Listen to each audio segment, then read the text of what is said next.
The world, in its present state of moral advancement compared with its technical development, would be eventually at the mercy of such a weapon. In other words, modern civilization might be completely destroyed. The bombing of Hiroshima and Nagasaki was a tragedy beyond words, ultimately taking between 110 to 210,000 lives. These incredible acts of destruction are debated, discussed, and mourned nearly 80 years later. Atomic weaponry is considered one of the most extraordinary and abominable advancements of humanity, with its creators being equally adored and abhorred. The United States' creation and subsequent use of the atomic bomb crossed frontiers in both warfare and world politics. The pioneers of the Manhattan Project created one of the most powerful weapons in human history, a feat that led two global superpowers into a competition which forever changed the face of international conflict.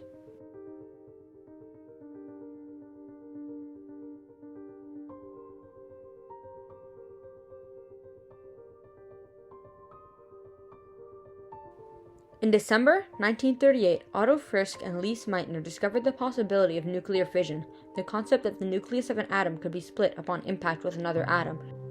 In initial experiments, it was demonstrated that splitting a single atom could release enough energy to move a grain of sand, an incredible feat given the atom's minuscule nature. The news of nuclear fission spread quickly among physicists. However, there were far too many technological limitations to create any true use out of the newly discovered atomic energy. When World War II began, scientists realized the full potential of nuclear energy. A bomb powered by splitting atoms would be the most amazing weapon humanity had ever seen.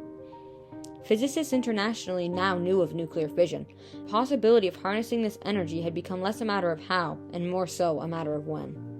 In order to form the beginnings of the Manhattan Project, also known as Project Y, Lieutenant General Leslie Groves was appointed head of the enterprise in September 1942.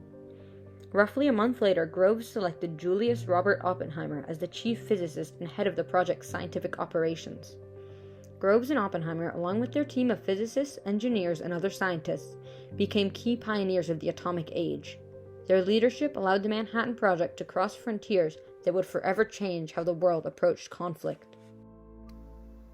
Despite many great minds working on the Manhattan Project, nuclear weaponry was a virtually unexplored field. As with the development of any other frontier, there were many difficulties that had to be overcome in order for the ultimate goal to be reached. One of the most prominent scientific issues was that when plutonium-239, a key component of the bomb, was exposed to any radiation, it transformed into plutonium-240, a volatile element which was highly likely to pre-detonate.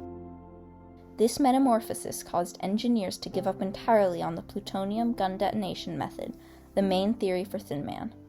There was now only one possibility for detonation: implosion, which at the time seemed like a long shot. Another large issue was time constraints on the project. Due to the impossibility of Thin Man, a new timetable had to be written up by General Groves that pushed the bomb's deadline to the second quarter of 1945. Acquiring materials was also a struggle throughout the project. While laboratories built for the production of needed uranium were a huge asset to Project Y, they weren't cheap.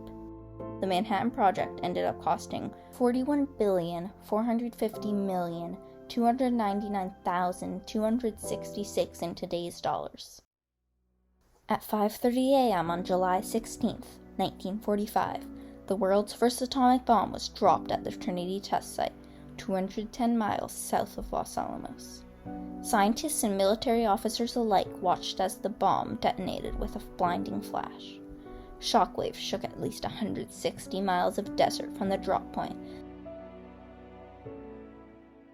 General Groves described the initial euphoria in one of his letters.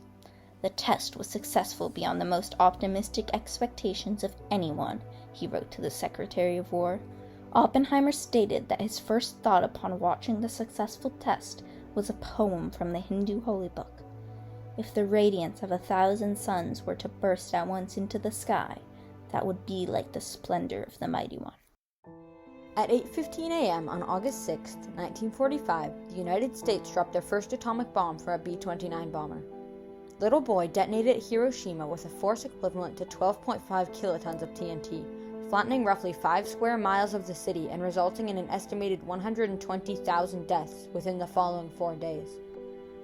Fat Man was dropped on Nagasaki on August 9th at 11:02 a.m. Less than a week after the United States dropped their second atomic bomb, Emperor Hirohito announced Japan's formal unconditional surrender, citing the atomic bombs as motivation. In the following days, news of the bombing spread like wildfire amongst the Allies and Axis powers alike. "Hiroshima has shaken the whole world," commented Stalin. "The balance has been destroyed." The Soviet leader's words pertained to how instrumental the atomic bombs were in altering international relations, so much so that directly following the bombing, the USSR began their own project to develop nuclear weapons. Stalin placed the utmost importance on their project's success. "If a child does not cry," Stalin told his head physicist, "the mother does not know what he needs. Ask for whatever you like, you will not be refused." Throughout the remainder of the 1940s, as the world began to rebuild itself in the wake of World War II, tension mounted between the United States and Soviet Union. Following Hiroshima, the USSR had lost whatever remaining trust it placed in the United States. Truman's lack of transparency surrounding the Manhattan Project's existence caused Stalin to believe that the US may aim to use their arsenal against the USSR. The States' use of atomic weaponry without informing an ally led the Soviet Union to believe their suspicions had been confirmed. The looming threat, however, did not force the communist superpower into submission as the Americans had hoped. Rather, it drove the Soviet Union to launch their own bomb project. By the time the United States realized the unintended consequence of the newfound power, the Soviets were already knee-deep in a nuclear enterprise. Despite the fact that the States had the upper hand in both manufacturing knowledge and actual possession of atomic bombs, American leaders became convinced that the Soviets had a superior military. The growing anxiety was reciprocated overseas, ultimately resulting in both nations frantically amassing extreme amounts of nuclear weaponry, to the point at which any aggressive moves toward the other superpower would mean certain death. The USSR's scramble to match US perceived nuclear prowess formally marked the beginning of the arms race, one of the driving factors in the Cold War and mutual assured destruction. The atomic bombs had an immense impact on the Japanese people, far beyond the simple annihilation of cities. Because the weapon utilized nuclear fission, it released large amounts of radiation which would poison any afflicted areas. Radiation causes mutation in living cells which can lead to illness, cancer, or even immediate death. The Radiation Effects Research Foundation has estimated that the risk of leukemia, a type of cancer, is 46% for bomb victims, a staggering number compared to the average risk of 1.5% for an everyday US citizen. Nuclear weaponry continued to be a point of extreme tension for decades after the attack on Japan. Between 16 to 29th of October, 1962, US and Soviet leaders had reached a stalemate over nuclear weapon installation in Cuba. President Kennedy's decision to hold back the military from invading Cuba can be largely attributed to the constant threat of mutual assured destruction. Many feared that if not treated with the utmost delicacy, the Cuban Missile Crisis could finally shatter the superpowers' teetering relationship. Disaster was averted, however, when Nikita Khrushchev offered to remove the weapons from Cuba if the states promised not to invade the island. While atomic bombs were ultimately created as a weapon of mass destruction, it is likely that their existence inadvertently abated another, perhaps deadlier, world war. Since the 1940s, there have been countless changes in nuclear technology and world power dynamics alike. From the creation of the hydrogen bomb to the fall of the USSR, frontiers have been crossed, redefined, and crossed once again. Yet the atomic bomb still holds great influence over the world. Through countless treaties, summits, and debates, the threat of what many called a nuclear holocaust has been reduced. In February of 2022, Russia invaded Ukraine in a major escalation of the Russo-Ukraine war. Despite mounting casualties, now well into the 10,000s, other nations have been extremely reluctant to get involved, most likely due to Russia's massive supply of atomic weapons. As the war continues, mutual assured destruction remains a factor in every diplomatic decision being made.